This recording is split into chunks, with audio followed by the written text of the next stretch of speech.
देवेषु त्रयस्ते भुवनेश्वरः देवादिसन्तुना सिद्धिं ब्रह्मेशान जनार्दनः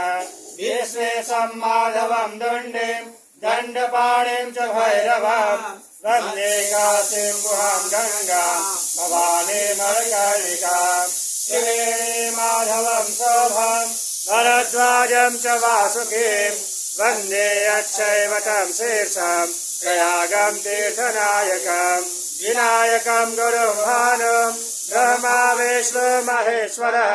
सरस्वती प्रणम्यादो सर्वकार्येषु सिद्धये सीतासितेय ततरङ्गचामरे नद्यो विभाते मुनिभावकन्यके नीलस्मपत्रं वट एव साक्षात् सतीर्थराजो जयते प्रयागः।